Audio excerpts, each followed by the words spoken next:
Hi నేను సతీష్. ఈ ఎపిసోడ్‌లో నామినేషన్ పాయింట్లు ఎక్కడ ఎవరు రైటు, ఎవరు రాంగు, అలాగే గ్రూప్స్ క్లియర్‌గా ఫార్మ్ చేస్తున్నారు ఒక కంటెస్టెంటు. మరి ఆ ఎఫెక్ట్ ఎలా పడుతది? అట్లాగే యష్మి తీసుకున్న డెసిషన్ రైటా, రాంగా? ప్రేరణను సేవ్ చేయడం, విష్ణుప్రియని నామినేట్ చేయడం అన్నీ కూడా క్లియర్‌గా మాట్లాడుకుందాం. ఇంకా డైరెక్ట్‌గా మ్యాటర్‌లోకి పోతే ప్రేరణ నిఖిల్‌కి ఏం చెప్పిద్దంటే, కుకింగ్ ఒకటే కదా మీకు లేనికొచ్చింది. కానీ బ్రేక్‌ఫాస్ట్ మీరు చేయలా, సీత వచ్చి చేసింది. అలాగే లంచ్ కోసం కూడా నో ప్రిపరేషను. బేబక్కుంటే ఆమెకే పాయింట్ వేసేది దాన్ని. నిజంగా నిన్న కూడా బాధపడిపోయింది తెగ. ఎందుకు బేబక్క ఎలిమినేట్ అయిపోయినందుకు. ఎందుకు ఎలిమినేట్ అయిపోయి అంటే ఆమె వెళ్ళిపోతుందని బాధ కదా! అయ్యో! నేను నామినేట్ చేయకుండా వెళ్ళిపోతుందే, నాకు పాయింట్లు ఉండిపోయాయి అని ఆ బాధ. ఒక్కసారి బేబక్క ఒకసారి రావా? వైల్డ్ కార్డ్‌కి రావా? ఒకసారి నామినేషన్ చేసేస్తే నీ పాయింట్లు అనవసరంగా వేస్ట్ అయిపోతాయి అన్నట్టయితే ఇక్కడ ప్రేరణ బాధ అయితే నాకు కనబడింది. అయితే ఇక నెక్స్ట్ వన్ నిఖిల్ ఏం చెప్తాడు? బేబక్క లేదు గనక బ్లేమ్ చేయదలుచుకోలేదు. ఆమె చేస్తానంది. బట్ మళ్ళీ నేను రెడీ కావాలని టైం తీసుకుంది. తర్వాత సీత రెడీ చేసింది. ఒక్కరోజే అయితే లేట్ చేస్తే పాయింట్ ఔట్ చేసా. బట్ అంతకుముందు నేనే కదా రెస్పాన్సిబిలిటీ తీసుకున్నాను లెక్క. అయితే ప్రేరణకి పాయింట్ ఏమి లేదు. ఏదో వెయ్యాలి చెప్పాలని ఆమె కూడా అంటది నాకేది పాయింట్ లేదని, అది వాస్తవం. అయితే లాస్ట్ వీక్ అంతా ఆయన డామినేటింగ్‌లో ఉన్నాడు అనడంతో అందరూ ఇక అయోమయంలో ప్రస్తుతానికి ఉన్నాడు. ప్రస్తుతానికి అయోమయం స్టేజ్‌లో ఉన్నాడు గనుక ముందు ముందు సెట్ అయితాడేమో చూడాలి. అప్పుడేమో డామినేట్ అన్నారు. ఇప్పుడేమో అయోమయంలో ఉన్నాడు. కొద్దిగా లేజీగా ఇర్రెస్పాన్సిబిలిటీ ఉన్నాడు అలాగే చెబుతున్నారు. పెద్ద వాలిడ్ రీజన్ అయితే కాదిది. ఆమె ఒప్పుకుంది ఆ మాట. అలాగే ప్రేరణ సెకండ్ నామినేషన్ వరకు సీతకి చేసింది. ఏమంటది? నువ్వు మాట్లాడుతావు, వినవు, వినిపించుకోవు, బ్రేకులే ఇస్తుంటావు అంటే ఇది కరెక్టే. వింటే బెటర్. ఈమె పాయింట్ చెప్పాలనుకున్నప్పుడు కొద్దిగా విని చెప్తే, ఎందుకంటే సీత కూడా మంచిగా వాయిస్ రేజ్ చేస్తుంది, ఓపెన్‌గా మాట్లాడుతుంది, చెప్పాలనుకున్నది సూటిగా రైట్ ఆర్ రాంగ్ పక్కన పెడితే డైరెక్ట్‌గా చెప్తుంది కనుక కొద్దిగా విని మంచి పాయింట్ ఈమెకే దొరుకుతుంది కదా! వింటే మంచి పాయింట్. రెండో పాయింట్ ఏమంటే ప్రేరణ, నువ్వు హర్ట్ అయితావని ఫీల్ అయితావో అది నీ ఇష్టమమ్మా. బట్ నీకు టాస్క్ క్లారిటీ లేదు. టాస్క్ అంటే గేమ్స్ ఆడడం కాదు, రెస్పాన్సిబిలిటీ కూడా ఉండాలి. బిగ్ బాస్‌కి వచ్చినప్పుడు మీ టీమ్‌కి ఏదైతే ఒక గ్రూప్ కింద మీకు ఒక టాస్క్ ఇచ్చామో అది చెయ్యాలి కదా! నువ్వు వెకేషన్‌కి ఏం రాలా. నువ్వు కంఫర్ట్ జోన్‌లో ఉంటే అట్లాగే ఉండని చెప్పడానికే. సో, ఆ కంఫర్ట్ జోన్ నుంచి లాగేస్తాం, బయట పడేస్తాం. అన్నీ చూసుకొని ఫేస్ చేయాలి అని చెప్పింది. అలాగే డస్ట్‌బిన్ నుంచి నేనైతే తీస్తా. దానికేమో నువ్వు హ్యూమిలేటు అన్నా, అలాగే ఇగో అనేది డ్రాగన్ చేస్తున్నావంట. అయితే ఇక్కడ ప్రేరణ చెప్పిన దానికి సీత ఏమంటదంటే, సరే మరి ఆదిత్య టవల్ ఉతుక్కొని వాడుకోవచ్చు కదా! నువ్వెందుకు అంత రచ్చ చేసావు? ఆ! నాకు ఆ చెత్తబుట్ట నీకు అంత ఇదైనప్పుడు, నాకు ఆ చెత్తబుట్ట నాకు పార్సల్ నేను హర్ట్ అయ్యా. మరి టవల్ వాడలేనప్పుడు ఎందుకు మరి అంత ఫీల్ అయ్యావని, ఇది మంచి పాయింట్. అయితే ఇక్కడ 2 పాయింట్లు ప్రేరణ చెప్పిన దాంట్లో ఫస్ట్ వన్ ఏంటంటే, నీకు టాస్క్‌కి, ఆ గేమ్‌కి తేడా తెలియట్లా. అది కరెక్టే. అది పార్ట్ ఆఫ్ టాస్క్. దాన్ని అంత పర్సనల్‌గా తీసుకొని, ఎమోషనల్‌గా తీసుకొని ఓకే తీసుకోవచ్చు, ఆడొచ్చు. కానీ దాన్ని హైలైట్ చేసుకొని దానివల్ల లబ్ధి మీరే పొందాల్సిన అవకాశం కూడా ఆ యష్మి గాని వీళ్ళందరూ మీకిచ్చారు. కానీ సీత వాళ్ళు చేయకముందే ఎక్కువగా హైపర్ అయిపోయి, టెంపర్ అయిపోయి రచ్చ రచ్చ చేశారు గానీ, దాన్ని మంచి ఆపర్చునిటీగా చేయాల్సినవన్నీ చేసి చాలా కష్టమైంది, మాకు ఇబ్బందయింది, భారం అయ్యింది, ఇది ఘోరము, నేరం లెక్క ఎలివేషన్ ఇచ్చుకుంటే బాగుండేది. అట్టా ఫెయిల్ అయ్యారు. సో, వెకేషన్‌కి రాలేదు కదా! ఉంటది అది కూడాను. మెంటల్ టాస్క్ ఇది. ఫిజికల్ టాస్క్ కాదు. ఇది మెంటల్ ఎంత పేషెన్స్‌తో ఉన్నారు, ఎలా హ్యాండిల్ చేశారు, ఇలా బర్డెనంతా పడినా సరే హ్యాండిల్ చేసుకొని ముందుకెళ్ళగలిగారా లేదా? కంఫర్ట్ జోన్‌లో ఉంటేనేనా? లేకపోతే కంఫర్ట్ జోన్‌లో లేకపోయినప్పుడు కూడా ఎలా రియాక్ట్ అవుతారు? ఆ సిట్యుయేషన్స్‌ని ఎలా హ్యాండిల్ చేస్తారు ఇవన్నీ. సో, ఆ పాయింట్ ఆఫ్ వ్యూలో ప్రేరణ చెప్పింది కరెక్ట్ పాయింట్. ఈ రెండోదేంటి? ఆదిత్య టవల్ ఉతుక్కొని వాడుకోవచ్చు కదా! మరి ఎందుకమ్మా దానికి అంత రచ్చ చేసావు? నీకు టవల్ విషయంలో అంత ఫీల్ అయిపోయావు కదా! సో, మరి నాకు అలా ఉంటదని, ఇది కరెక్టే. ఆవిడ సరదాకే జోక్‌గా చేసినా సరే అవతల వాళ్ళు ఫీల్ అయ్యారు. సో, దానివల్ల ఈవిడికైతే ఈ పాయింట్‌లో సీత కరెక్ట్‌గానే డిఫెండ్ చేసుకుందనిపించింది. ఆ పాయింట్‌లో ప్రేరణ అయితే కరెక్ట్. పృథ్వీ ఫస్ట్ నామినేషన్ ఏమో నిఖిల్‌కి అనుకున్నాడంట. బట్ బేబక్క అండ్ మణికంఠని చూసాక ఆ క్లేనే వీక్ ఓవరాల్‌గా అనిపించిందట. బట్ ఫైనల్‌గా మణికంఠకి చేసాడు. ఏం చెబుతాడంటే, సర్వైవల్ కోసం నయనిక నేను సేమ్ పాయింట్ చెప్పింది. ఆ నయనికది కాపీ పేస్ట్ ఏమో అనిపించింది. సర్వైవల్ కోసం నయనిక నన్ను తీసుకున్నాను. అది నచ్చలా. బ్యాక్ స్టాబింగ్ అనిపించింది. క్లాన్ కోసం ఆడాలి, ఉండాలి, చెయ్యాలి. ఇండివిడ్యువల్ కాదు కదా! ప్రస్తుతానికి ఈ క్లేన్‌లో ఉన్నాం గనక వాళ్ళ కోసమే లాయల్టీ ఉండాలని చెప్పాడు. మంచి పాయింట్ ఒక రకంగా చెప్పాలంటే. At the same time Manikanta కూడా ఆహ్, పర్ఫెక్ట్‌గా డిఫెండ్ చేసుకున్నాడు. 2 సార్లు సెలక్షన్ ప్రాసెస్ జరిగేటప్పుడు అడిగాను. ఈ గేమ్ అంటేనే సర్వైవల్ గదా! సో, ఫ్రెండ్‌షిప్ వేరు, ఇది వేరు. క్లాన్ టు క్లాన్ మూవ్ కావాలని నేను ఆడాలి, ప్రూవ్ చేసుకోవాలి. ఎందుకంటే ఇక్కడ మంచి పాయింట్ చెప్పారు, నాకు నచ్చింది. ఫస్ట్ వీక్ అంతా నేను సింపథీ సీకర్ అన్నారు. అదే కంటిన్యూ కాకూడదు. నేను సర్వైవ్ కావాలని ట్రై చేశాను. తప్పేముంది? అన్నాడు. అలాగే డే 1 నుంచి నేను స్ట్రాంగే. ఫస్ట్ వీక్ అయిన మూమెంట్స్ కొద్దిగా ఉంటాయి కదా! ఎవరికైనా బరస్ట్ అయిపోయింది అయిపోయాను. బట్ పుంజుకోవడానికి 2 రోజులు పట్టిందన్నాడు. నిజంగానే నేను కూడా గమనిస్తే మణికంఠది ఇక్కడ సర్వైవల్ అవ్వాలి మరి. ఎక్కడ బెస్ట్ ఎవరు ఎంచుకుంటే ఏ టీమ్‌తో బెనిఫిట్ ఉంటదని చూసుకోవాలి. చూసుకొని చూజ్ చేసుకోవాలి. సో, పాయింట్ ఆఫ్ వ్యూలో తప్పు లేదు. అలాగే పృథ్వీ అన్నట్టుగా లాయల్టీ అవన్నీ అంటే సరే అది టీమ్ కోసం ఎఫర్ట్స్ పెట్టాలి, చెయ్యాలి. ఆయన చెప్పింది మంచి పాయింటే. ఇక్కడ ఈయన డిఫెండ్ చేసుకుంది కూడా మంచి పాయింట్. తనను తాను ప్రొటెక్ట్ చేసుకోవడానికి, సర్వైవల్ కావడానికి అలాగే ఇక్కడ ఆర్గ్యుమెంట్ కూడా మంచిగానే చేసుకుంది. అయితే నా అబ్జర్వేషన్ ప్రకారం కూడా మనకంటే కొద్దిగా స్ట్రాంగ్ అయ్యాడు. ఫస్ట్ వీక్ ఇది బెంబేలు ఎత్తిపోయాడు. ఇప్పుడు రిసీవింగ్ నేచర్ ఉంది. అప్పుడు నామినేట్ చేసేస్తున్నామో, వెళ్ళిపోతున్నామో, డోర్ ఆ గేట్ దగ్గర తీసుకెళ్ళి పెడతారు, ఆడియన్స్ లాగేస్తున్నారని భయపడ్డాడు. ఇప్పుడు అది చేంజ్ అయితే అయ్యాడు. స్ట్రాంగ్ అయితే అవుతున్నాడు అనిపించింది. ఇక పృథ్వీ రెండోది ఎవరికి చేస్తాడు? నైనిక. ఆ చీఫ్‌గా కన్ఫెషన్ రూమ్‌లో ఫెయిల్ అయ్యావు. నువ్వు కూడా అగ్రీ అయ్యావు. అక్కడ వర్క్ చేస్తామని అగ్రీ అయ్యావు. బయటకు వచ్చాక కూడా నీదే సారీ, నీదే తప్పు, కన్‌ఫ్యూజన్‌లో అయిపోయానని చెప్పేసి నువ్వు కూడా అగ్రీ అయ్యావు. అలాగే నీ టీమ్ కూడా చాలా ఎమోషనల్‌గా ఉన్నారు. నేను టెస్టింగ్‌లు చేశా. వాటర్ మెలన్ పెట్టా, ప్లేట్ పెట్టా, కాఫీ కప్పు పెట్టా. మీరు తీయలే, గేమ్ ఆడలా. అసలు మీకు టాస్క్‌కి దీనికి ఏమైనా అర్థం అయిందా లేదా? మీరు ఇక్కడ అన్‌ఫిట్ అని లెక్క చెప్పాడాయన. ఆ అమ్మాయి ఏమంటది? నేనే పనులు చేస్తా, నేనే గ్లాసులు తీస్తా అన్నీ చేస్తాను. అంటే లాస్ట్‌లో మీరు రియలైజ్ అయ్యారు. అయ్యో! తప్పు చేసాం, జోక్ చేసాం అన్నారు. హ్యూమిలియేషన్ అనేసి మీకు కూడా అర్థమైంది. అంటే ఇక్కడ నయనికదే తప్పు. మేనేజ్ చేయలేక, తన టీమ్‌ని హ్యాండిల్ చేయలేక, ఫస్ట్ 5 డిపార్ట్‌మెంట్‌ల వర్కులు మేము చేయగలమా లేదో, అమ్మో! మేమెందుకు చేయలేం, మా వల్ల కాదనే లెక్క ఆ హ్యాండిల్ చేసేది తీసుకునే మనసు చేస్తారా, చేయగలరా లేదని తర్వాత పెడితే ముందే చేతులెత్తేసి అమ్మో! మన వల్ల కాదు, మనం చేయలేం, నా పిల్ల డల్‌గా డిప్రెస్ అయిపోయి విష్ణుప్రియ ఎమోషన్ అయిపోయి, సీత ఎమోషన్ అయిపోయి, నబీల్ కూడా ఇదైపోయి అందరూ ఇదయ్యారు. ఒక ఆదిత్య ఓం తప్ప. మిగతా అందరూ. సో, తర్వాత ఏంటి? ఫస్ట్ మేనేజ్ చేయలేక ఫ్రీడము అవన్నీ చెప్పుకొచ్చారు. మా టీమ్‌లో ఎక్కువగా స్వేచ్ఛ ఉంటది. మాట్లాడతాం, తేల్చుకుంటాం అది ఇది అని చెప్పింది. ఈరోజు లైవ్‌లో చూస్తే మధ్యాహ్నం లైవ్ జరిగింది డిస్కషను. వీళ్ళ టీమ్ అందరూ కూర్చొని ఫుల్ క్లారిటీ వచ్చింది. ఇప్పుడు అందరికీ తత్వం బోధపడింది. అయ్యో! మనదే తప్పు కదా! వాళ్ళు మొత్తం అడిగి పడేశారు. అందరూ అదే పాయింట్ ఔట్ చేశారని ఈ నయనిక కూడా ఈరోజు ఫీల్ అయింది. అప్పుడంటే నీకు స్వేచ్ఛ అనేది. ఇప్పుడు స్వేచ్ఛ లేదు, పాడు లేదు. నేను చీఫ్, మీరు నా క్లేన్‌లో మెంబర్స్ అంతే. నేను ఏది చెప్తే అది చేయండి. నేను మీ లీడర్ నెలకి ఇప్పుడు నాయకత్వ లక్షణాన్ని ఇప్పుడు వంట పట్టించుకుంది. అప్పుడు కూడా ఇలాగ రియాక్ట్ అయిపోయింటే బాగుండేది. ఇప్పుడేం చెప్తుంది? మీకు ఎందుకు అనవసరం మీరు వెళ్ళి సాయం చేశారు? సీత నువ్వు వెళ్ళి ఎందుకు వంట సాయం చేసావు? నీకేం పని అక్కడ? అది కుకింగ్ డిపార్ట్మెంట్ ఆయన పని కదా! నువ్విలా ఎందుకు చేసావు? నీకు అవసరమా? ఎంత చేయాలో అంత చేయండి అని ఇలా ఈ రియలైజేషన్ అయ్యింది. చూసారా? అన్నీ అదే పాయింట్‌లో పెట్టారు. మీ క్లేన్‌కి అసల టాస్క్ అంటేనే అర్థం కాదు. అసలు మీ క్లేన్ తాలూకు చీఫ్‌కే మీ క్లేన్‌లో ఏం జరుగుతుందో కూడా తెలియట్లా. ఇంత గందరగోళంలో ఉన్నారు. అసలు మీకు ఆ టాస్క్‌ని, పర్సనల్ ఏంది, హ్యూమిలియేషన్ ఏంటి, స్లావర్ ఏంటి, వీటన్నిటి తేడాయే తెలీదు. మీకు పేషెన్స్ లెవెల్స్ టెస్ట్ చేసాం. బిగ్ బాస్ ఇచ్చిన కమాండ్. దాని ప్రకారం చెబితే దాన్ని కూడా తీసుకోలేక పర్సనల్‌గా ఫీల్ అయిపోయి అంతా రచ్చ చేశారు. సో, మనం ఫెయిల్ అయిపోయామని ఇక్కడ కూడా ఈ అమ్మాయి ఒప్పుకుంది. నయనిక. తర్వాత తత్వం బోధపడింది. ఆ టీమ్‌తో చెబితే విష్ణుప్రియ కూడా అంటది, లేదు మనం కూడా చేసాం కదా! నువ్వు ఇట్లా అనడం కరెక్ట్ కాదు. మేము డిఫెండ్ చేసాం, ఫైట్ చేసాం, ఆ పనులు చేసాం, అన్నీ చేసాం చెప్పుకుంటారు. నబీల్ గాని, ఆదిత్యవం కూడా అదే అంటాడు. లాస్ట్‌కి సీత కూడా అంటది ఇక్కడ. నువ్వు చిన్నదానివని ఏజ్‌లో చిన్నదానివి అట్ట కాదు. ఇక్కడ అందరూ ఈక్వల్ ఫైట్ చెయ్యు. యష్మి కంటే చిన్నదాన్ని, నిఖిల్ కంటే చిన్నదాన్ని ఎట్లా అనుకోకు. ఇక్కడ అందరూ ఈక్వలే. కాకపోతే వాడు వీడు అనకుండా డిస్‌రెస్పెక్ట్ చేయకుండా చెయ్యాలి. సరే ఇక నుంచి నువ్వు చెప్పినట్టు చేస్తాం అనే లెక్క లాస్ట్‌లోకి ఆ చేతులు గాలే కాకులు బట్టి మొత్తం తత్వం బాధపడింది. అదే విషయం మీద వీళ్ళైతే డిస్కషన్ పెట్టుకొని రియలైజ్ అయితే వీళ్ళయ్యారు. ఓకే. అది టాస్క్‌ని మనం హ్యాండిల్ చేయలేకపోయినామా పర్ఫెక్ట్‌గా అనే లెక్క. తర్వాత పృథ్వీ ఇక్కడ అంటే జోక్ కాదు. మేము కావాలని వాంటెడ్‌లీ ఇంటెన్షన్‌లే చేసాం. మీరు చేస్తే ఓకే. కానీ మేము చేయలేము. దానికి పెద్ద పెద్ద పేర్లు పెట్టేసారు. హ్యూమిలియేషన్స్, ఈ పని మనుషులన్నీ. సో, మీరు క్లీన్ చేయలేదని లెక్క. అంటే మాకు లగ్జరీ వచ్చింది, మేము ఎంజాయ్ చేస్తాం లెక్క. ఆ అమ్మాయి లాస్ట్‌కి ఆన్సర్ చేయలేక మాకు ఇష్టం వచ్చినప్పుడు మేము చేస్తాం అంటే అట్లా ఎట్లా అయ్యిద్ది? అక్కడ అందుకే మంచి ఎగ్జాంపుల్ చెప్పారు. మీకు నచ్చినప్పుడు మీరు చేస్తామంటే ఎట్టా అయ్యిద్ది? కుకింగ్ డిపార్ట్మెంట్ నచ్చినప్పుడు కుకింగ్ చేస్తామంటే ఎప్పుడు తింటారు మీరు? మరి అదే కదా లేట్ అయ్యిందని బేబక్కని వరసబెట్టి బాధకెళ్ళిపోయారు నామినేషను. 5 నిమిషాలు లేట్ అయింది, 3 నిమిషాలు పోపు లేట్ అయ్యింది, 6 నిమిషాలు తాలింపు లేట్ అయ్యింది, ఫైనల్‌గా వంట లేట్ అయ్యింది, మాకు కడుపులో కుక్కల వరిగైతే అని చెప్పేసి ఇంత రచ్చ అయింది కదా! సో, అదే ఎగ్జాంపుల్. మరి చేసేయాలి ఎప్పటికప్పుడు క్లీన్ చేసుకో, లేట్ అయింది, ఉదయం చేస్తా, మూడ్ వచ్చినప్పుడు చేస్తా అంటే ఆయన అదే అంటాడు. నాకు మూడే రాదు, నేను అసలు చేయనని చెప్పేసి. సో, పని చేయడం ఒకటే బిగ్ బాస్ కాదు కదా! అంటే నేను ఒప్పుకోను అనేసి ఆయనకి అంటది. బట్ మరి వర్క్ ఎందుకు డివైడ్ చేస్తారు? అది చేసేటప్పుడు నీ ఫ్రస్ట్రేషన్ ఎంత? నువ్వు బరస్ట్ అయితావా? పేషెన్స్‌తో ఉండి చేయగలుగుతావా? ఇవన్నీ. అయితే ఇక్కడ అన్నిటికంటే విచిత్రం ఏందంటే పృథ్వీ బేసిక్‌గా ఏ పని చేయడని అందరూ కంప్లెయింట్. బట్ ఇతను అదే పాయింట్లు తెచ్చుకొని నామినేట్ చేయడం ఇవన్నీ చూస్తే ఫన్నీగా అనిపించింది. సరే ఫైనల్‌గా ఇంకోటేంటి నిఖిల్. ఆమె కూడా ఎగ్రీ అయ్యే పరిస్థితి లైవ్‌లో చూసిన తర్వాతైతే అర్థమైంది ఆవిడకి కూడా. సరే ఇక విష్ణుప్రియ నిఖిల్‌తో అంటది, నాకు సెన్సిబుల్ లేదనింది సోనియా. మీ ఇద్దరి మధ్య ఫ్రెండ్‌షిప్ జరిగేది అంతా రికార్డ్ అవుతుంది కదా! అదే కదా నేను అడిగాను ఇక్కడ సోనియా అంటే నిఖిల్ ఏమంటాడు, ఆ గొడవ అయిపోయిన తర్వాత ఇంకా నువ్వు లాక్కూడదు. అది వేరే పోట్రే అవుద్ది. అది నీకు మంచిది కాదు, ఆ అమ్మాయికి మంచిది కాదు. నాకు ఇప్పుడేం అడగడని పర్ఫెక్ట్గా చెప్పాడు. ఇక్కడ ఏం పేరు నిఖిల్ 100% పర్ఫెక్ట్గా చెప్పాడు.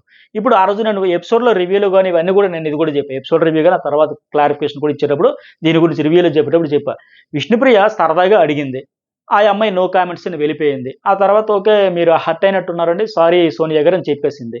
అక్కడతో ఆపేసి ఉంటే ఇంత గొడవ, ఇంత పంచాయతీ, ఇప్పుడు ఈవిడ బ్యాడు, ఆవిడ బ్యాడు, ఈ పంచాయతీ లేకపోయి ఉండే. ఆ తర్వాత ఏమనింది సోనియా కూడా తర్వాత ఏమనింది, ఏమో ఆవిడ సరదాగా అనిందేమో, నేనే తప్పుగా అర్థం చేసుకున్నామో, నేనే కరెక్ట్‌గా ప్రాపర్ వేలో తీసుకోలేకపోయినామో, నేనే చెక్ చేసుకున్నాను. నేను చెక్ చేసుకొని రియలైజ్ అయ్యేదాన్నేమో అనుకున్నాను. అంతవరకు వచ్చింది. ఇక్కడ విష్ణుప్రియ అక్కడ సారీ చెప్పి ఆగిపోయి ఉంటే ఆ డైనింగ్ టేబుల్ దగ్గర ఆవిడ కాసేపు క్రాస్ చెక్ చేసుకొని ఏమో ఆవిడకి ఆ ఉద్దేశం లేదేమో అనుకుని వచ్చి చెప్పేదేమో. కానీ తర్వాత విష్ణుప్రియ అంతవరకు ఆవిడకి వేరే ఉద్దేశం గాని, బ్యాడ్ ఇంటెన్షన్ లేకపోయినా తర్వాత ఈ హ్యాండ్ గెస్చర్ ఇట్లా ఇట్లా చేసుకున్నాం ఇవన్నీ అన్నది అది పెద్ద పెద్ద పెంట అయింది. ఆ తర్వాత ఆవిడ రావడం, ఈవిడ రావడం ఫైనల్‌గా ఏంటి ఆ రోజు విష్ణుప్రియ ఎక్కువగా మాట్లాడేసింది. అనుకున్న మాటలన్నీ అనేసింది. ఈరోజు సోనియా నిన్న నామినేషన్‌లో సోనియా టంగ్ స్లిప్ అయింది. ఆ రోజు ఆవిడ టంగ్ స్లిప్ అయింది. హ్యాండ్ గెస్చర్స్ అవైతే నిన్న నామినేషన్‌లో సోనియా టంగ్ స్లిప్. నెక్స్ట్ లెవెల్‌కి వెళ్ళిపోయింది. నువ్వు యెస్ నా ఉద్దేశం అదే, నేను పదం అది వాడినా, నా ఉద్దేశం అదే, నువ్వు అడల్ట్ జోక్సే వేస్తావు లెక్క నెక్స్ట్ లెవెల్‌కి ఇది వెళ్ళిపోయింది. సో ఇట్లా అనకుండా ఉండాల్సింది. వీళ్ళిద్దరూ తెగేదాకా లాగకూడదు అనేది ఇందుకే. ఇక్కడ సేమ్ నిఖిల్ ఎట్టాగైతే ఎంత చక్కగా విష్ణుప్రియకి చెప్పాడో ఏదైనా ఒక పాయింట్ వరకే తప్ప అంతకు మించి వెళ్ళకూడదు అన్నట్టుగా నిన్న అభయ్ కూడా సేమ్ అలాగే సోనియాకి కూడా చెప్పాడు. ఎందుకు మరి అంతవరకు అవసరమా, నువ్వు కొద్దిగా ఆగాల్సిందా, అంత మరీ టూ మచ్ గెలిపిన మాటలు అంత అనకుండా ఉండాల్సిన లెక్క. ఇక్కడ ఈమెకి అభయ్, అక్కడ ఆయన నిఖిల్ ఇద్దరు పర్ఫెక్ట్‌గా చెప్పారు, మంచిగా చెప్పారు, నాకు కూడా అనిపించింది. Next one Sonia. నిఖిల్‌తో కూడా పిచ్చిదా మంచిదా అర్థం కావట్లే, గేమ్ ఏంటి పర్సనాలిటీ తెలవాల్సింది కదా అని లెక్క అంటే ఈవిడ కూడా నిన్న మాటలు ఎక్కువ అనేసింది, అనకుండా ఉండాల్సింది నా ఫీలింగ్ కూడా. తర్వాత నబీల్ ఏమో నిఖిల్‌కి నామినేట్ చేస్తాడు. ఆ డ్రీమ్ క్రష్ కోసం రెస్పాన్సిబిలిటీ ఉండాలన్నావు, నేను అందుకు అర్హుడిని కాదన్నావు, నన్ను బేబక్ని శేఖర్ బాస్ని మా డ్రీమ్స్ని క్రష్ చేసి పడేసావు. బట్ నీకే లేదు కదా, నీ క్లేన్లో ఉన్న బేబక్క సోనియా మధ్య కూడా ఆ గొడవ వస్తే చీఫ్గా నువ్వు ఇన్వాల్వ్ కాలేదు, షార్ట్ అవుట్ చేయలేకపోయావు అంటాడు. సో నేనేమంటానంటే నీ క్లేన్లో గొడవలు ఉన్నాయంటే ఇది 100% ఏదో సోదిరేజన్ అనిపించింది. ఎందుకు ఇక్కడ క్లారిటీ మిస్ అయింది అతనికి. అలాగే రెండో పాయింట్ ఏం చెప్పాడు, అబ్బాయి నువ్వు లో అయిపోయావు, డల్ అయిపోయావు, మాస్క్ వేసుకున్నావు, చేంజ్ అయిపోయావు అంటే ఒప్పుకున్నావు, ఫెయిల్ అయ్యావు, అది నచ్చలేదు అంటాడు. ఇక్కడ నేను రెండు క్లారిటీ ఇక్కడ ఫస్ట్ ఏంటి, నిజంగా ఆయనైతే రెండో పాయింట్ ఫస్ట్ ఆన్సర్ చేసేస్తా. నిజంగా నిఖిల్ కూడా డల్ అయ్యాడు. ఫస్ట్ డామినేషన్ అంటే అందరూ ఇబ్బంది పడుతున్నారు, నన్ను డామినేటింగ్ అని ముద్ర వేస్తున్నారని తగ్గిపోయాడు, ఇనిషియేటివ్ తీసుకోవడం బానిసాడు, లో అయ్యాడు, కాన్ఫిడెన్స్ కోల్పోయాడు, కొద్దిగా గందరగోళంలో ఉన్నాడు. సోనియా క్లాసులు బీగితే వింటున్నాడు, మనకంట సలహాలు ఇస్తే తీసుకుంటున్నాడు, ఆ అయోమయ స్థితిలో ఉన్నాడు. ఓకే, అది ఆయన కూడా ఎగ్రీ అయ్యాడు. మన నాగార్జున ముందు ఒప్పుకున్నాడు, ఈరోజు ఒప్పుకున్నాడు, చూస్తావన్నాం. అలాగే అంతకుముందు చెప్పిన పాయింట్ ఏంటి, నువ్వు అప్పుడు బేబక్క సోనియా విషయంలో నువ్వు ఎందుకు ఇనిషియేట్ తీసుకోవాలి, నువ్వు ఎందుకు ఆ పంచాయతీ పెద్ద కింద దూరలే, ఎందుకు అది పరిష్కరించుకోలే, రెస్పాన్సిబిలిటీగా నువ్వెందుకు తీసుకోలేదు అంటే ఇది 100% రాంగ్ పాయింట్. ఎందుకంటే పర్సనల్ విషయాలు అవి, వాళ్ళు కూర్చొని తేల్చుకోవాల్సిన విషయాలు. దానికి ఎగ్జాంపుల్స్ కూడా 3 పర్ఫెక్ట్ చెప్పాడు. సోనియా నేను నామినేట్ చేశా, మా దగ్గర నెగిటివ్ వైబ్ వచ్చింది, కూర్చొని మాట్లాడుకుని క్లియర్ చేసుకున్నాం. సీత నేను కూడా అలాగే సేమ్ కూర్చొని మాట్లాడుకుని క్లియర్ చేసుకున్నాం. మనకంటకి నాకు వచ్చింది, కూర్చొని మాట్లాడుకుని క్లియర్ చేసుకున్నాం. ఇవన్నీ చెప్పాడు, పర్ఫెక్ట్గా చెప్పాడు. అట్లాగే ఇంకోటి ఏంటంటే విష్ణుప్రియ సోనియా మధ్య కూడా ఇంత గొడవ జరిగినా ఎక్కడ ఈయన వేలిబేటలో దూరలే, నాకు ఎందుకన్నట్టుకున్నాడు. తర్వాత అమ్మ మరీ తెగ వరకు లాగొద్దని సలహా చెప్పాడు తప్ప ఫస్ట్లో నువ్వనేది రాంగు, నువ్వనేది రైట్, దూరిపోయి రండి మీ ఇద్దరు పంచాయతీని తేల్చుకుని కూర్చోలే. ఆ విషయంలో 100% నిఖిల్ కరెక్టే. ఎవరిది ఇప్పుడు బేబక్క సోనియా పర్సనల్, వాళ్ళు తేల్చుకోవాలి. ఆయన తేల్చుకోవాల్సిన పంచాయతీ ఈయన ఎందుకు చేస్తాడు, అది కరెక్ట్ కాదు. ఇక్కడ నబీల్ చెప్పిన పాయింట్ రాంగ్. నిఖిల్ స్ట్రాంగ్ నుంచి క్వాలిటీస్ తగ్గింది, ఓకే అగ్రి అవుతాను, అది ఒప్పుకున్నాడు. తర్వాత నబీల్ రెండో పాయింట్ ఏంటి, పృథ్వీకి కేర్లెస్, ఇర్రెస్పాన్సిబుల్, టవల్ డైనింగ్ల మీద పడేసో, కాఫీ కప్పులు వదిలేసో, ఏమి రాకేవో చిన్న రీజన్స్ అది చెప్పుకొచ్చాడు. ఆ లాస్ట్లో ఒకటి దానికి అగ్రి అయ్యాడు. ఇవన్నీ కాదు ఇంకేదైనా చెప్పాను ఆయన అంటే ఆ ఫర్నిచర్ మీద సోఫా మీద షూస్ పెడతాను, కాలు పెడతాను, కూర్చుంటాం అంటే ఓకే అంతవరకు అగ్రి తప్ప మిగతా నేను లగ్జరీలో ఉన్నా, నేను ఎందుకు చేస్తున్నాను లెక్క ఆయన చెప్పాడు. ఏదో పాయింట్లోకి చెప్పినట్టు ఉన్నాడు నబీల్. సరే నైన్కి ఫస్ట్ ప్రేరణకి ఈవిడ కూడా సేమ్ ఆ బాటిల్ టాస్క్ అడు తిప్పి ఇడి తిప్పి కొద్దిగా నైస్గా చెప్పింది అంతే. నువ్వు మంచి అమ్మాయివే, సారీ కూడా చెప్పావు, ఇంటెన్షన్ అదే చేస్తే సారీ చెప్పకూడదు, సో గేమ్ ఆడు, గుడ్నెస్ లూజ్ కావద్దని చెప్పిందే. అప్పుడే క్లియర్ చేసుకుంటే బాగుండేది అనేసి నైస్గా చెప్పింది. ప్రేరణ కూడా ఇంకా పదే ఎంత చెబుతారా నాయన, ప్రేరణకి ఇంట్లో కాదు కదా ఇంకా లైఫ్ లాంగ్ డస్ట్బిన్ చూసినా, బాటిల్ చూసినా వణుకొస్తుందేమో. ఈ దిక్కు మరణ బాధ కాదు కానీ ఈ డస్ట్బిన్ ఆ బాటిల్ నా ప్రాణం మీదకి వచ్చారా సాగు కొట్టేసరి బిగ్ బాస్ హౌస్లో. ఎప్పుడు బాటిల్ చూసినా, ఆ డస్ట్బిన్ చూసినా అమ్మో ఇవి చాలా ప్రమాదకరమైనవి అన్నట్టు ఫీల్ అయిద్దాం. ఎందుకంటే అప్పుడు కావాలని చేయలే, ఎక్కువ ఆలోచించలేదు, సీతకు హట్ అవుతుందని తెలియక చేసేసింది. మొత్తానికి అందరికీ అపాలజీ చెప్పింది, హ్యూమిలేటివ్ అని కాదమ్మా, ఏదో బై మిస్టేక్ అలా అయిపోయింది అన్నట్టుగా ఆవిడైతే ఫీల్ అయ్యింది. నెక్స్ట్ 9కి సెకండ్ ఏంటి, పృథ్వీకి అతడు చేశాడు, ఈవిడ చేసినట్టు ఉందో తప్ప మీరు ఒక బబుల్‌లో ఉన్నారు. మంచిగా టాస్క్, మంచి గొడవలు అన్నీ ఉన్నారు. కానీ ఆ డస్ట్‌బిన్ ఇష్యూలో కూడా మీకు క్లారిటీ ఉన్నప్పుడు మీకు లేనితో చెప్పొచ్చు కదా! సైలెంట్‌గా ఎందుకు ఉండిపోయావు? ఎందుకు మాట్లాడలే అంటది. నా ఇష్టం నాకు నచ్చినప్పుడు మాట్లాడతా, నచ్చకపోతే లేదు. నాకు ఆకలేస్తది తింటా, లేకపోతే లేదన్నట్టు ఆయన క్లియర్‌గా చెబితే, ఈజీగా ఆడుతున్నారు, సీరియస్‌నెస్ లేదు, అది నచ్చలేదు, ఇన్వాల్వ్‌మెంట్ లేదు అంటది. అది కూడా ఈయనే చెప్పాడు. ఈజీగా ఆడతానా, లేజీగా ఆడతానా, క్రేజీగా ఆడతానా, ఎలా కష్టంగా ఆడతానా, ఇష్టంగా ఆడతానా, నష్టంగా అంతా ఆయన ఇష్టం కదా! ఈమె ఎట్టా చెప్పిద్ది? ఆ ఆడే విధానం ఆడియన్స్‌కి నచ్చితే, నచ్చకపోతే ఉంచడమా, పంపడమా అనేది ఆడియన్స్ డిసైడ్ చేస్తారు. సో, అంటే ఏది రీజన్ లేక నన్ను చేశారు, నేను చేయాలన్నట్టు చేసిందని నాకనిపించింది. నిఖిల్ ఫస్ట్ నామినేషన్ అంటే ప్రేరణకి. క్లేన్‌లో ఉన్నప్పుడు డబుల్ స్టేటస్ మైండ్ అనిపించింది. నేను చేసింది రైటా? రాంగా? అన్నట్టు అందరిని అడిగా. ఎనీవే తప్పో, ఒప్పో నీకు క్లారిటీ ఉండాలి కదా! అని లెక్క అంటాడు. ఆ అమ్మాయి కూడా డస్ట్‌బినేనా? డస్ట్‌బిన్ కోసమేనా? ఈ డస్ట్‌బిన్ ఎక్కడ తగిలిందిరా నా ప్రాణంకి అన్నట్టు అయిపోయింది. అయితే ఫ్రెండ్‌గా నా ఒపీనియన్ అడిగితే తప్పేలా అంటుంది. నాకు క్లారిటీ ఉందంటుంది. అయితే నేనేమంటానంటే అక్కడ చెప్పాల్సింది కరెక్ట్‌గా, సూటిగా, స్ట్రెయిట్‌గా, స్ట్రాంగ్‌గా చెప్పలేకపోయాడు నిఖిల్ అనేది నా ఫీలింగ్. ఏమంటే ఆయన చెప్పాలనుకున్నది తప్పో, ఒప్పో స్ట్రాంగ్‌గా ఉండిపోవాలి బిగ్ బాస్ హౌస్‌లో. స్టిక్ ఆన్ అయిపోయి ఉండిపోవాలి. ఆవిడ కొద్దిగా కాన్ఫిడెంట్ అవునా! నేను తప్పు చేశానా? నేను చేసింది పర్లేదా? అలా ఇలా బ్యాడ్ అయితానా? నెగెటివ్ అయితే ఇంత అక్కర్లా. యెస్ చేశా. నేను కావాలని చేశా. అవును ఏంటి ఇప్పుడు నాకిచ్చిన లగ్జరీ లైఫ్‌లో నేను పడేశా. నువ్వు తీసుకో, మానుకో ఏదన్నా చేసుకో. ఈ టైప్ ఉంటే బాగుండు. సో, అది నిఖిల్ కూడా అంత స్ట్రాంగ్‌గా చెప్పుంటే బాగుండు. నువ్వు స్టిక్ ఆన్ అవ్వకుండా ఎందుకు అంత బెంబేలెత్తిపోయి బిత్తర చూపులు అందరిని అడగాల్సిన పనేంటి లెక్క. ఇతను చెప్పలేకపోయాడు కానీ తర్వాత లాస్ట్‌లో ఆ అమ్మాయి పృథ్వీకి ఆ క్లారిటీ ఇస్తది. పృథ్వీ అడుగుతాడు కదా! ప్రేరణకు చెప్పింది కూడా నిఖిల్ చెప్పిన నామినేషన్ నాకు అంత వాలిడ్ అనిపించలేదంటే, బాబు అది కాదురా వాడు చెప్పాలనుకున్నది ఇది. నువ్వు చేసిన పని మీద నువ్వే కాన్ఫిడెన్స్‌గా యెస్ అన్నట్టు ఉండాలి తప్ప ఇలా అయోమయంగా ఉండకూడదని లెక్క. నిఖిల్ రెండోదేమో పృథ్వీకి కంఫర్ట్ జోన్‌లో ఉంటావు. లగ్జరీ లైఫ్‌లో హెల్ప్ చేయలేదు దీనివల్ల అంటే, ఇంక ఇవే ఉంటాయి ఎన్నాళ్ళుంటాయి లాస్ట్ వారం వరకు. ఈ పనులు ఎక్కువ చేసావు, తక్కువ చేసావు. నీ ఆట కనబడలేదు. నీ ఆట ఎక్కువ కనబడింది. ఎక్కువ ఇవే ఉంటాయేమో. అందుకే ఆయన అంటాడు, బిగ్ బాస్ నీకేం తెలియట్లే నామినేషన్‌లో నేను ఎంత చేస్తున్న పనులని లెక్క. సో, ఫైనల్‌గా 8 మంది నామినేషన్‌లోకొచ్చారు. మణికంఠ, ప్రేరణ, పృథ్వీ, ఆదిత్య, నిఖిల్, సీత, శేఖర్ భాష, నైనిక. ఇక్కడ యష్మికి స్పెషల్ పవర్ ఇచ్చి సేవ్ చేయాలి ఒకరిని, నామినేట్ చేయాలి ఒకరిని. అంటే ఈ అమ్మాయి ఏం చెప్పుకుంది ప్రేరణ గురించి? బాటిల్ ఇష్యూలో నామినేట్ చేశారు. క్లెయిన్ మొత్తం ఇన్వాల్వ్ గనక ఆమెకు వేరే ఇంటెన్షన్ లేదు. జస్ట్ సెలబ్రేటింగ్ విక్టరీలో పార్ట్ ఆఫ్ గేమ్‌లోకి అది ఆ మూమెంట్‌లో జస్ట్ జరిగిపోయిందంతే. నాకు అవతల క్లెయిన్ ఎలా రియాక్ట్ అవుతారో చూడాలని నేను వెయిట్ చేశా. మాకొచ్చిన అడ్వాంటేజ్ బ్రహ్మాండంగా మేము యూజ్ చేసుకున్నాం అని చెప్పింది. అయితే ఇంకేముంటది యష్మి? విష్ణుని అయితే నామినేట్ చేయడానికి రీజన్ కూడా చెప్పింది. బిగ్ బాస్ నుంచి ఒక కమాండ్ చెబితే అది తీసుకోవాలి. యాక్సెప్టెన్స్ ఉండాలి. బట్ ఈవిడకి ఆ యాక్సెప్టెన్స్ లేదు.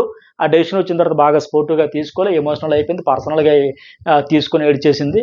మా ఈమె ఏడుపుల వల్ల, ఈవిడ ఎమోషన్ వల్ల, వీళ్ళింత ఫీల్ అయిపోవడం వల్ల మా క్లెయిన్ కూడా డిస్టర్బ్ అయిపోయింది. సో, నాకది నచ్చలేదు. సీత, విష్ణు రియాక్షన్ వల్ల మాకు నచ్చలేదు, డిస్టర్బ్ అయిందని చెప్పింది. సీత అక్కడ విష్ణు కూడా ఏమంటది, నేనే సీజన్‌లో చూడలేదు నాకు తెలీదు. సరే నీకేం అనలేదు కదా! నా బాధ ఇది నేను చెప్పుకున్నా బిగ్ బాస్‌కి, నాగార్జునకి చెప్పుకోను అని చెప్పిద్ది. సో, నీకు ఎట్టాగమ్మా ఎమోషన్ అయింది. నా ఎమోషన్ కూడా నువ్వే చెప్తావా? ఎంత ఎమోషన్ అవ్వాలి? ఎక్కడ అవ్వాలి? ఏంటని. అయితే యష్మి దానికి మళ్ళీ వివరణ ఏమిచ్చుకుందంటే, నేను చిన్నవాటికే బయట ఏడ్చేస్తా. అలాంటిది నా వల్ల, మా డెసిషన్ వల్ల, మా టీమ్ ఆడిన గేమ్ వల్ల, టాస్క్ వల్ల మీరు ఇబ్బంది పడ్డారంటే నేను ఆడలేను. ఆ రకంగా ఎఫెక్ట్ అయిందన్నా. నాకేమనిపించిందంటే, నా ఫ్రెండు నన్ను సేవ్ చేసుకొని ఒక మాట చెప్పేసుంటే అయిపోయి యష్మి. ఎందుకు ఈ రీజన్స్ అని అనిపించింది. ఎందుకంటే ఆవిడ ఏమాత్రం ఆలోచించలా. ఇప్పుడు యష్మి క్లేన్‌లో నామినేషన్‌లోకి వచ్చినోళ్ళు ఎవరున్నారు? శేఖర్ భాష, పోనీ సరే క్లేన్ పరంగా అపోనెంట్ క్లేన్ చెయ్యాలి. తన క్లేన్‌లో చేసుకోకూడదు అన్నారు గనక, పోనీ ఆ రకంగా చూసినా యష్మి క్లేన్‌లో శేఖర్ భాష, పృథ్వీ, ప్రేరణ ముగ్గురు నామినేట్ అయ్యారు. ముగ్గురులో ఎక్కువ ఎఫర్ట్స్ పెట్టి టాస్కులు గెలవడానికి బాగా ఎక్కువ కష్టపడింది ఎవరు? పృథ్వీ. సో, ఆయన్ని సేవ్ చేస్తానన్నా ఆలోచించినా బాగుండేది. అట్లా ఆలోచించలే. పైగా ఇంకోటేంటి, విష్ణుప్రియకి ఓవరాల్‌గా ఒకటే నామినేషన్ పడింది. అభయ్ ఒక్కడే కదా వేసాడు. యెస్. నెక్స్ట్ ప్రేరణకైతే ఒక నలుగురు వరకు వేశారు. సో, ఆ రకంగా చూసినా సరే ఎక్కువ మంది హౌస్‌మేట్స్ నిన్ను పంపించాలనుకుంటున్నారు. నువ్వు చేసింది రాంగ్ అంటున్నారు. నువ్వు మరి టాస్క్‌లో భాగంగా చేసావు, పర్సనల్‌గా చేసావు, ఆడియన్స్ అన్నీ చూస్తారు కనుక వాళ్ళే జడ్జ్ చేస్తారులే. నువ్వు చేసింది పార్ట్ ఆఫ్ గేమ్ తప్ప హ్యూమిలేషను, ఈ స్లావరీ ఇలాంటి ఇంటెన్షన్ నీకు లేదనేది ఆడియన్స్ గుర్తిస్తే నేను చక్కగా సేవ్ చేసి పెడతారు. లేదంటే నువ్వు చేసింది రాంగ్‌గా అనిపిస్తే వాళ్ళే పంపిస్తారు. లేక అంత మెచ్యూర్డ్‌గా వెళ్ళుంటే బాగుండేదేమో నాకనిపించింది. విష్ణుప్రియకి పడిన ఒకటితో పోల్చుకుంటే ఒక 4 పడేటప్పుడు ఈవిడ్ని కాకుండా పోనీ లేదు ఆ ప్రేరణకు బదులుగా ఇంకెవరినో పృథ్వీ ఆయనకైనా సరే టాస్క్‌లు ఆడి గెలిపించాడు మా టీమ్‌ని. మాకివన్నీ వచ్చినాయి. సో, అలా చెప్పినా బావుండు. అట్లా కాకుండా ఏదో చెప్పేసిందని నాకనిపించింది. ఓకే. Next one. అలాగే సోనియా ఏంటి ప్రేరణకు. నిఖిల్ ఒక పని చేసేసావు. అదే రైటా రాంగ్ అని అడగొద్దు. ఇండివిడ్యువల్ లేదని కన్వే చేసినా అక్కడ ప్రేరణ గురించి చెప్పింది. సరే నెక్స్ట్ వన్ దీనికే సంబంధించి సేవింగ్ ఆర్డర్‌కి సంబంధించి లాస్ట్‌లో ఆదిత్య, నబీల్‌తో మాట్లాడతారు కదా! నువ్వు జాలీగా ఉండు, ఎంజాయ్ అంతా చేయగానే ఆదిత్య చెప్తాడు. ట్రాప్‌లో అక్కడకు పృథ్వీకి ఏమైందో తెలుసు కదా! చీఫ్గా పవర్ వచ్చింది. పృథ్వీ కంటే గట్టిగా ఎవరు ఆడారు వాళ్ళ టాస్క్లో, మరి ఆయన ఎందుకు సేవ్ చేయలే? ఎందుకంటే పాత ఫ్రెండ్స్ అని ఆదిత్య పట్టుకుంటే పాయింట్. మరి ఇలాగే మాది ఫ్రెండ్షిప్, మాది గేమ్ అని వాళ్ళు చెప్పకపోయినా ఈ సిచ్యువేషన్స్ ఇండైరెక్ట్గా పోర్ట్రే అయితే ఉంటాయి, హైలైట్ అయితే ఉంటాయి. మరి ఆదిత్యకి నబిల్కి ఇప్పుడు అదే టాపిక్ వచ్చింది కదా, నెక్స్ట్ వీక్ ఇదే పాయింట్ చెప్తారు. సరే మీ టాస్క్లో పృథ్వీ అంత చక్కగా ఆయన ఎందుకు చేయలేదు, మీ ఫ్రెండ్ అనే కదా, పాత పరిచయం ఉందనే కదా, ఇదే హైలైట్ అయింది. సో నబిల్ కూడా అదే అంటాడు, నేను పృథ్వీతో కూడా నేను కూడా పృథ్వీనే సేవ్ చేస్తాను అనుకున్నా, ప్రేరణను సేవ్ చేస్తుంది, పృథ్వీని చేయలేదని వాళ్ళకే లైట్ వెలిగింది. మరి ఆడియన్స్ అన్ని కూడా చూస్తారు కదా, సో అది యష్మికి వాళ్ళకి మైనస్ అది. అలాగే ఆదిత్య ఏమంటాడు, మళ్ళీ ఇంకేంటి నిఖిల్ ప్రేరణ కూడా నామినేషన్ చేసుకున్నారు, పెద్ద కారణాలు కూడా చెప్పుకోలేదు, సిల్లీ రీజన్స్ అని చెప్పుకున్నారు, నువ్వు రైట్ రాంగ్ అని అడగొద్దని ఇతను అంటాడు. ఆమె ఏమో నువ్వు ఫుడ్ లేట్ ఎందుకైంది ఇవి పెద్ద కారణాలా అంటే, మేము న్యూట్రల్గా ఉన్నాం, అది గ్రూప్ కాదని చెప్పడానికైనా లెక్క చెప్పుకోవచ్చు. మొత్తానికి వాళ్ళు ఆ మాత్రం కూడా అవకాశం ఇవ్వకుండా ఫెయిర్గా ఆడితే ఎస్ ఎవరు ఏంటో క్షణం ఆలోచించుకొని డెసిషన్ తీసుకుంటే బేరీజ్ వేసుకొని వీళ్ళకి మంచిది, ఆడియన్స్ అని చూస్తారు కనుక. ఈ ఫేవరెటిజం అవన్నీ ఇప్పుడు యష్మి అట్లా చూపించినారు, అది ఫేవరెటిజం లెక్క పోతుంది. మరి నేను చెప్పింది మీకేమనిపించింది కామెంట్ కూడా ఖచ్చితంగా చేయండి. మీకు ఒక ఒపీనియన్ ఉండదుగా 100% యష్మి ఆవిడని సేవ్ చేయడం రైట్, విష్ణును ఒక నామినేషన్ సో మీకు ఏ రీజన్ అనిపిస్తే అదే కామెంట్ చేయండి. అది ఓవరాల్ ప్రాసెస్లో యష్మి నబిల్ మాత్రం రంగు పడకుండా తప్పించుకున్నారు.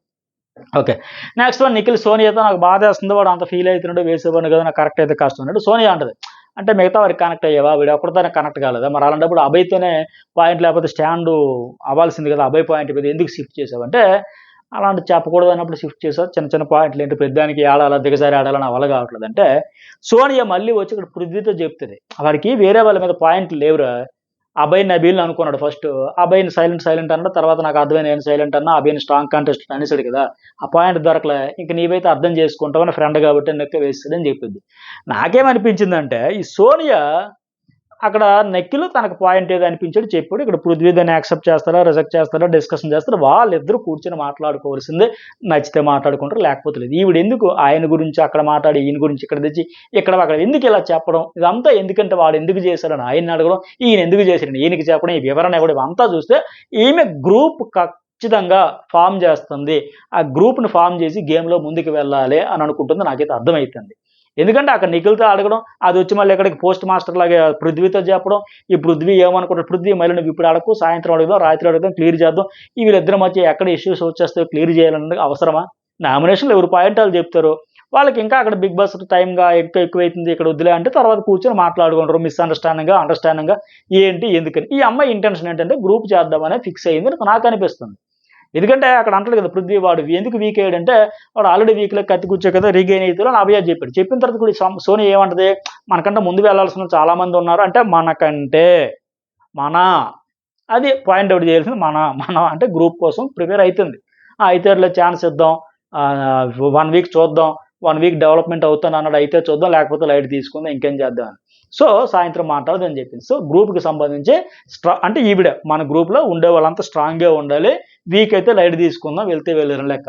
ఇది ఇలాగే ఉంటే మాత్రం ఖచ్చితంగా కష్టమే. ఇప్పుడు ఫ్రెండ్షిప్ అంటే ఆర్గానిక్ ఉండాలి, అందులో హానెస్ట్ ఉండాలి, అంతే తప్ప స్ట్రాంగ్ ఉంటే ఉంటారు లేకపోతే పోతారంటే మరి ఎందుకు సలహాలు చెప్పాలి, సూచనలు చెప్పాలి, నువ్వు నీ పాయింట్స్ అన్ని నేను ఫస్ట్లో స్ట్రాంగ్గా ఉన్నాను తర్వాత వీక్ అయినా నామినేట్ చేస్తున్నాడే నువ్వు ఎందుకు ఆ పాయింట్లు చెప్తున్నా వాళ్ళు చెప్పకూడదు కదా, నీ వీక్ పాయింట్స్ నీకని సలహాలు చెప్పింది. అట్టగా సిగరెట్ అయింది అయితే అవి వద్దు కదా, ఏది అడిగినా ఇస్తానని చెప్పింది. అలా ఎందుకు ఇవన్నీ అంటే నేను అంటున్నా, అది ఏముందండి సిగరెట్ తాగడం మంచిది కాదనే కదా ఒక మంచిగా ఫ్రెండ్లీగా చెప్పింది అనొచ్చు. కానీ నేను ఏమంటాను, బిగ్ బాస్ హౌస్లో ఇలాంటి చెప్పడం వల్ల ఇవన్నీ వల్ల ఆట ఆడడానికి వచ్చి ఆడేమో వెళ్ళిపోయినట్టు ఉండాలి. ఇవే ఈ సలహాలు ఇవ్వడం, ఈ కేరింగ్, అది సిగరెట్ తాగొద్దు అని చెప్పడం అంటే కేరింగ్. ఈ కేరింగ్ ఫ్రెండ్షిప్ అవన్నీ ఉండేటప్పుడు ఆ టాస్క్లో ఆటలో ఎఫెక్ట్ అవుతుంది.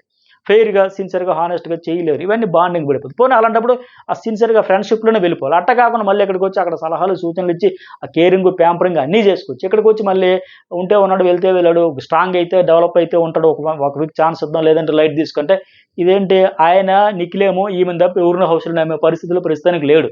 అటు వెళ్తే గ్రూప్ అని ముద్ర పడుతుందని ఇటు వచ్చి, ఇటు వస్తే ట్రాక్ అని ముద్ర పడుతుందని ఇటు గిలగలను ఆడుతున్నాడు, అటుగా కిడ్డిగా కొన్నాడు. అఫ్ కోర్స్ మళ్ళీ వాళ్ళు క్లారిటీ ఇచ్చుకున్నారు అంటే ఆ అమ్మాయి కూడా చెప్పింది, ఇతను పెద్దని లెక్క ఎవరితను నిఖిల్కి పెద్దయినలాగా అనిపిస్తాడు, ఆయనేమో పృథ్వీ చిన్న అన్న ఇలాగ అనిపిస్తాడు అని అవన్నీ చెప్పింది. ఎనీవే ఇలాంటప్పుడు ఒక బాండింగ్ గ్రూపు ఫ్రెండ్షిప్ అనుకునేటప్పుడు మళ్ళీ ఇలాగా ఆ స్ట్రాంగ్ అయితే మనతో ఉంటారు లేకపోతే పోతారు అంటే ఆవిడికే నష్టం. ఇదేంటారు బాబు సెల్ఫిషా అని లెక్క ఆడియన్స్ అనుకుంటారు, దానివల్ల ఆవిడికే నష్టం, దెబ్బ అయిపోతారు. తర్వాత నిఖిల్ మణికంఠతో అంటాడు మైకు వేసుకోలేదని, పడుకోలేదు, పడుకు ఇవి ఏమి రీజన్స్ అవన్నీ లేక మరి పెద్ద పాయింట్స్ లేవు. అందుకే ఆయన కూడా అంటాడు అతి సున్నితం వద్దులే, మంచితనం చూపొద్దు, సో గట్టిగా మాట్లాడు అని లెక్క ఆయన కూడా చెబుతాడు. అలాగే మీ ఇద్దరు టాప్ 10లో ఉంటారని మణికంఠ కూడా చెప్పాడు నిఖిల్ అండ్ నైనిక కంట. మరి మీకేమనిపించింది ఆయన చెప్పిన టాప్ 10లో వీళ్ళిద్దరు ఉంటారనిపిస్తే కామెంట్ చేయండి, లేదనిపించినా కూడా కామెంట్ చేయండి. అలాగే నిఖిల్ అదే ఫైనాన్షియల్ ఇష్యూస్ ఉన్నా ఉంటా లేకపోతే వెళ్ళిపోతే ఎలిమినేషన్ అయినా పెద్ద ఫరక్ పడదు అన్నట్టుగా, అంటే ప్రిపేర్ అయ్యారు అందరూ సైకలాజికల్గా ఉంటాం లేకపోతే లేదన్నట్టుగా. తర్వాత యష్మి విష్ణుతో అంటది కదా, నువ్వు తల పట్టుకుని ఏడ్చావు, సారీ నువ్వు ఏడ్చావు అని చెప్పింది. ఎప్పుడంటే ఆ రోజు ఆ అమ్మాయి తల పట్టుకుని ఎమోషనల్ అయిపోయి ఏడిస్తే నబీల్ వచ్చి సరేలే నువ్వు అంత పర్సనల్గా తీసుకోక పనిలేవో నేను చేసిపోయాను దాని గురించి, అది కూడా మా టీం మేము ఎంజాయ్ మూడ్లో ఉన్నామమ్మ, నీకు లేని వల్ల మాకు చెప్పారు విష్ణుప్రియ ఏడుస్తుంది, ఎమోషన్ అయ్యింది, మేము ఎంజాయ్ సెలబ్రేషన్లో ఉన్నాం, సో అది నా పర్సనల్ కాదు, ప్లేన్ అందరూ చెప్పిందే చేసా అని ఏదో వివరణ ఇచ్చుకునే ప్రయత్నం అయితే చేసింది. నువ్వు స్పోర్టివ్గా తీసుకోలేదు, ఎమోషనల్గా తీసుకోలేదు. ఓకే ఆవిడ ఏడిచింది కరెక్టే, కాకపోతే ఆ బేరీజ్ వేసుకోవాలి కదా, తన క్లెయిమ్లో ఎవరు ఎంత ఎఫర్ట్స్ పెట్టారు, ఈమెకి ఎంతమంది నామినేషన్లు వేస్తారు, అవతల వాళ్ళకి ఎంత వేశారు, ఆ జడ్జిమెంట్ ఏదో ఆడియన్స్కి ఇచ్చేస్తే బెటర్ కదా, సో ఎలా చెప్పుకుంటూ బాగుండేది నాకు అనిపించింది. అటు ఏం కాకుండా ఏదో తీసుకుంది డెసిషన్. సరే సోనియా మణికంఠతో అంటది, నేను ఇంకోసారి నాతో కామెడీ చేయొద్దా, స్పేసు స్కోప్ ఇవ్వదలుచుకోలే, నా పర్సనల్ అనేది పోక్ చేస్తే నేను ఎలా తీసుకోవాలని అందుకు రియాక్ట్ అయ్యే అమ్మాయికి. అలాగే సీతకు సంబంధించింది టాస్క్ అదే 2 రోజులు మనం 3 రోజులు చెప్పుకున్నదే కదా, అది పార్ట్ ఆఫ్ గేమ్, పనులు ఎలా చేస్తారో మీకు ఒక టాస్క్ ఇస్తే దాన్ని ప్రెజర్ తీసుకుంటారా, పేషెన్స్ చేస్తారా అనేది టాస్క్, అందులో ఫెయిల్ అయ్యిందని సీతను నామినేట్ చేశాను. బట్ విష్ణుప్రియ నాతో పర్సనల్గా నా వెనక వచ్చింది పోక్ చేసింది కనుక నేను ఆన్సర్ చెప్పా అని ఒక క్లారిటీ ఇచ్చింది, ఇది నాకు కావాల్సిందని. అలాగే ఇక్కడ అంటది నాకు ఇంట్లో ఎమోషన్స్ ఉంటాయి, మిషన్ కాదు కదా, నాకు ఒక అన్న కావాలి, ఒక తమ్ముడు కావాలనింది కదా, నేను చెప్పాను దాకా పెద్దన్నయ్య నీకులు, చిన్నన్నయ్య పృథ్వీ, ఒక గ్రూప్ బాండింగ్ అదైతే ప్రయత్నం అయితే చేస్తుంది. గ్రూప్ గేమ్ ఆడితే ఎప్పుడు ఏ సీజన్లో కూడా వర్కౌట్ కాదు, హెల్ప్ చేసుకుంటూ వెళ్ళొచ్చు కానీ టాస్కులు గెలుస్తారు, ఆడియన్స్ మనసులు గెలవరు. మరి చూద్దాం ఈ సీజన్లో ఎన్ని గ్రూపులు అయితే ఎవరు ఏం గెలుస్తారో చూద్దాం ముందు. మనకంట అక్క నీకేనక్క నాకు బాండింగ్ ఒక హగ్ ఇచ్చాడు, సరేనక్క నాకు నెగిటివ్ వస్తే క్లియర్ చేస్తాను, నెగిటివ్ వస్తూనే ఉంటాయి, క్లియర్ చేస్తూనే ఉంటాడు ఇంకా. అలాగే పృథ్వీ ఇంకా పాయింట్ లాక్ చేసా సారీ అన్నాడు, ఎందుకు వీక్ అన్నాడు అంటే అదే ఫ్రెండ్లీగా ఉంటా కదా చేసేసి తీసుకుంటాడు లెక్క. నిజంగా పృథ్వీ అయితే భయపడుతున్నాడు ఖచ్చితంగా, ఎవరి దగ్గర బ్యాడ్ అయిపోతుంది, ఎవరి దగ్గర నెగిటివ్ అయిపోతుంది, ఎక్కడ ఏ పాయింట్ పోటీ అయిపోతుంది, అంత లేదు, బిందాస్ వచ్చామా ఉన్నామా చెప్పాల్సిన సూటుగా కుండ బద్దలు కొట్టినట్టు చెప్పామా అనేవాడే ఇక్కడ ఆడియన్స్ మనసులు గెలిస్తే. ఇలాగా ముసుగులో గుద్దులాట ఆడితే అటు ఫేక్ ప్లేయర్ అని, మాస్క్ వేసుకున్నాడు అని, సేఫ్ ప్లేయర్ అని ఇలాంటి ట్యాగ్స్ వస్తాయి. ఆడపేడు తేల్చుకుందాం అన్నట్టు ఉండాలి తప్ప నిఖిల్ అయితే భయపడుతున్నాడు. సరే ఇక రేషన్ టాస్కులు ఇవన్నీ చాలా హైలైట్స్ ఉన్నాయి, ఆ ఫుడ్ గురించి ఇవన్నీ గురించి, అవన్నీ కూడా నెక్స్ట్ వీడియోలో చాలా అప్డేట్స్ లీక్స్ అన్నీ కలిపి దంచి కొడుతున్న వీడియోలో చాలా ఇంట్రెస్ట్గా ఉంటుంది చూడండి. లైక్ కామెంట్ అయితే మర్చిపోకండి.